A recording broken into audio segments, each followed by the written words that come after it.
this is basically the time that you throw out the forward smash. Well, let's see if that ends up being a factor, if Sinji can get up for free, where Frozen's going to be able to trap him on the edge. Now, the thing about this matchup I do want to mention is that to Corrin's credit, he has long-range strikes, so he can break the Hydra without getting too close to Pac-Man. But the problem is that because he has really bad run speed, if Sinji's keep-away game and run-away game is good enough, that makes it that much harder for Frozen to actually come back. But it doesn't seem like he's going to have to worry about that right now because look, he's just botting him. Yeah. Oh, hasn't touched him yet. Jeez. I will also mention that Frozen has a little bit of momentum because last weekend at Royal Flush, he took out Mars, right? He also 3-0'd Anti. I did not know about that. Wow. Excuse me. I'm sorry. Okay. Well, I learned something. So Frozen's on a tear right now. Yeah, he's super hot in general. Yeah, no, he's on the winner's side right now, still of bracket. Like, I wouldn't be surprised if he tries to take it all the way, and that's what he's trying to do right now. Oh, good counter. That was very, very nice. So for those of you who don't know, the Pac-Man water does damage, right? Yeah. So it's counterable by... The water doesn't do damage. The hydrant itself has a perpetual hitbox on it. That's what he meant. It was he just kind of wanted to throw it out there. More so that, like, yeah, he just puts a hitbox out there. Yeah, once the water exits, like all the time. It's all the time. Yeah, even when the water's, it's just constantly like it's just there putting out a hitbox. It's so strange. So he can run up and counter anytime he wants. If completely valid strategies will require you to stand next to it and counter, and it'll always activate. It's scary. So yeah. Yeah, it is. Characters with good counters, that actually kind of becomes a problem for Sinji, which is something that he seems to, be trying to jump over as a hurdle because he doesn't have that shield to protect him to get that charge. So, nice call there on the turnaround, but he's staying alive at 152. But, Corrin has so many kill options at this point. He has up throw available to him. He has the side B, the back air. Yeah, at this point, like, pretty much next hit should be it for Sinji. Good, perfect shields from both parties. Yeah, no, you can see Sinji's now really slowing down the pace of the match. And he's not even going near his hydrant. He's, like, putting down the hydrant, and then he's like, this is a time bomb. I'm just going to get away from this thing. And he's also playing the edge. So if Frozen wants to do, like, nutty side Bs, he's going to have to go flying off the stage in order to do that. So he's kind of, I see what Sinji's doing. He's trying to limit an option. Yeah. All right, that should be it, though. Yep, up throw going to take it.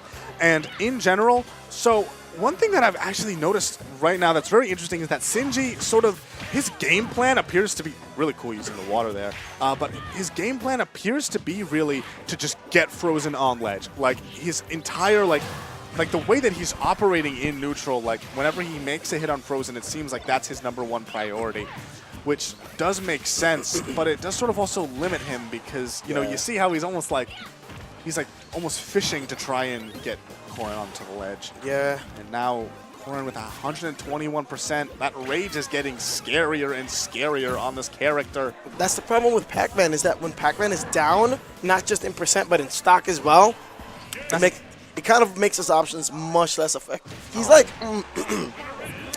very momentum based. If you're down against Pac-Man, it sucks bad. But if he's trying to get the comeback, it also sucks bad for him. Yeah, Pac-Man is not really able to deal with those comebacks, and there we saw Frozen really taking advantage of that. He put Pac-Man, he got that lead. He sort of had a hard lock on what Sinji wanted to do for the first half of that game, and then just the lead that he gained there eliminated pretty much the options that Sinji would have had to make that comeback. All right, it looks like we might actually have Lilat game 2, which is interesting. No, it's probably banned. Yeah. All right, here we are, Smashville, the old classic. I actually wonder why FD was banned. I'm like 90% sure that FD was banned. And I guess, you don't want to deal with Corrin with platforms, and you don't want to deal with, Corrin having that smaller. That was 34% off the bat. And this is exactly where Sinji needs to, even just this lead, he needs to hold on to it as much as possible. And see how he's fading in with the Nair?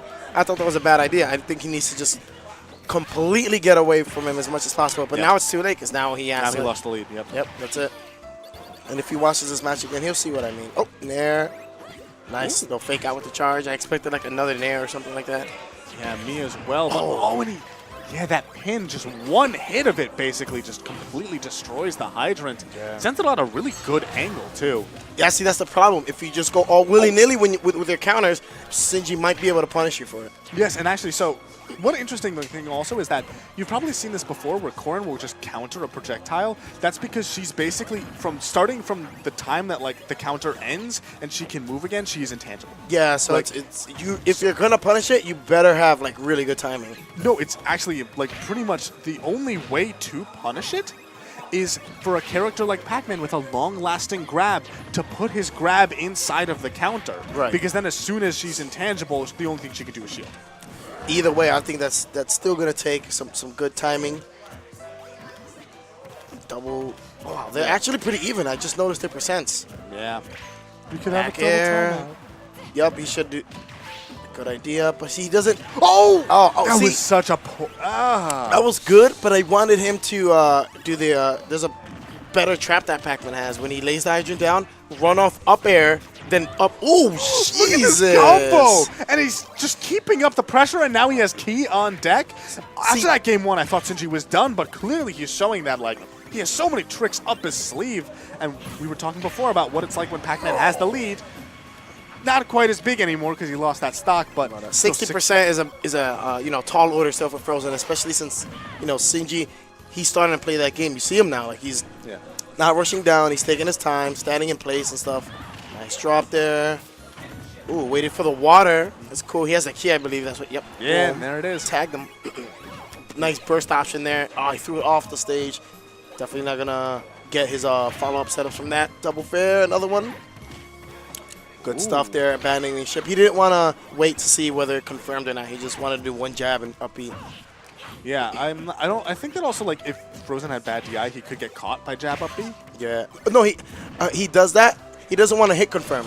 So he would have done that regardless of hit or block. He jab up B because he just wanted to get out of there. Okay. It's really hard to hit confirm in this game. Oh, nice stuff there. Oh, yeah, it's Frozen now at 138%. Normally, like, that's a pretty good spot for Pac-Man, but he still has to worry about getting this kill. Yeah. Oh, kicked him right out of that side B. A little too close for comfort. Frozen still trying to close the distance. Oh, that sucks. Extra So hit much there. damage. Like, at this point, like, I feel like Sinji might be thinking about just, like, waiting for Nair to kill. Ooh, a B, yes, that's that was your best option there. Forward air and the apple, nice try. Forward air again. Forward air sends him absolutely nowhere. He's at Okay. 168%, and he went, like, a Yeah. half a Corrin length away. To an extent, that's actually. Oh, Jesus. Watch out, Sinji.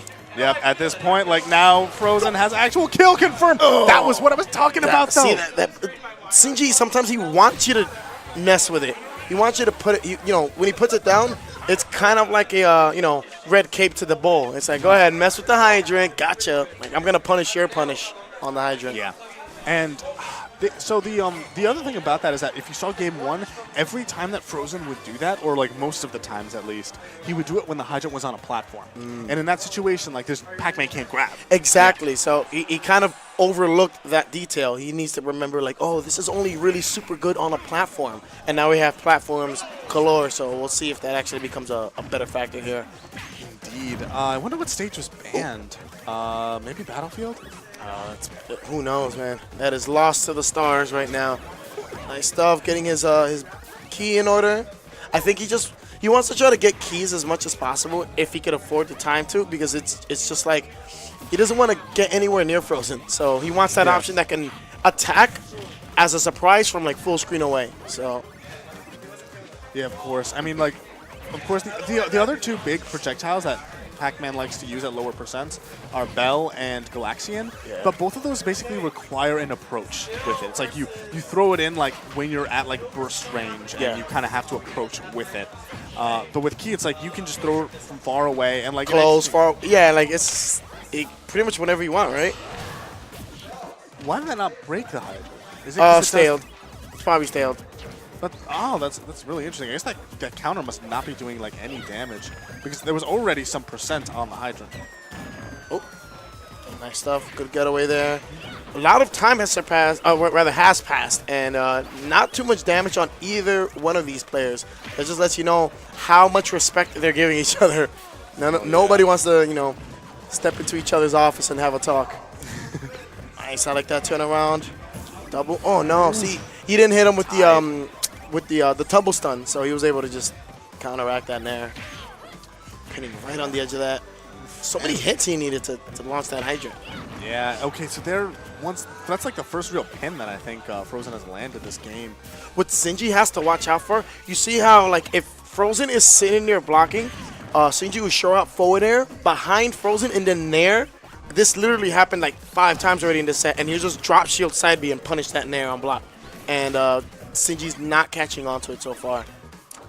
Oh no! I knew he didn't have enough time. He was way too far. Yeah, and I mean the thing is also at this point, like given that the percents are so close and the percents are going to matter right now. Like if you look at the clock, we passed the 4-minute mark and neither of these players have lost a stock. That is enough. Sinji takes the first stock here. Oh, that wind was messing his setup up. All right, and now that Sinji has this lead. Oh, watch your shield, sonny boy. Oh, double jump is gone. Sinji needs to be cognizant of this. Oh, the water actually pushed him off the level at the last second. He ruined his timing. Oh no! Oh, literally took like a little hair off his nose. He barely grazed him. Oh, nice. Sinji doesn't have the speed to punish that, so he's just gonna take that time to charge. Why not? Nice conversion there. Soft hit near into up B. And every point of extra credit really matters for Sinji right now. Ooh. It's definitely within realm of possibility that this game would end in a timeout, in which case, like, every single one of those hits, basically really could matters. dictate the pace and result of the game. 100% agree there. But, of course, neither of these players really want that kind of a situation to happen. Sinji just wants to make sure he holds on to this stock for the entire match. Absolutely. Right.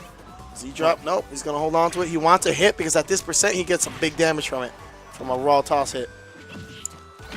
Yeah, pretty soon Corrin's going to be having up throw S and the kill option. So you look at this, all this damage. And that's huge damage. That might actually be like the end. That's why that's why he holds on to the thing at 45%. Yeah, and the thing is, right now you can kind of see with Frozen, he was taking his time, being patient, and then after that huge combo happened, he started to just run it.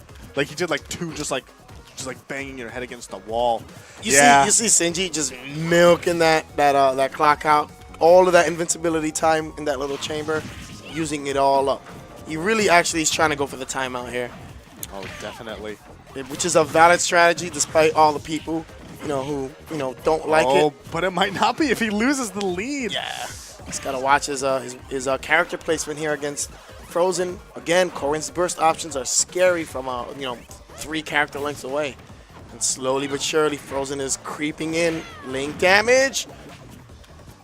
Right, nice block there. This is big. This is these players, winners, tournament stock at the moment. Nice. Oh, if Frozen can't make up this ground quickly, then he's sent into losers right now. And losers bracket, I just want to quickly mention, is stacked at the moment. Yeah, there's a lot of sharks swimming in that body of water. Oh, good he catch. grabs it, and Pac-Man actually knowing how to deal with it. Yeah, he just throws out the little... So they were literally playing hot potato and hacky sack at the same time. He tried to throw the hydrant down to get an extra hit.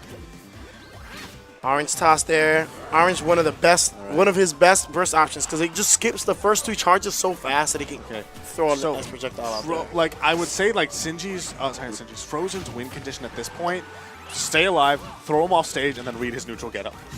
Yeah. Because he's done neutral getup quite a few times now. Let's see. Oh, no, not this time. Jump that time. Fake outs. He's mixing it up. Yeah. Oh, careful there, buddy. Oh, there it is. I said it. You called it. 100% you called it.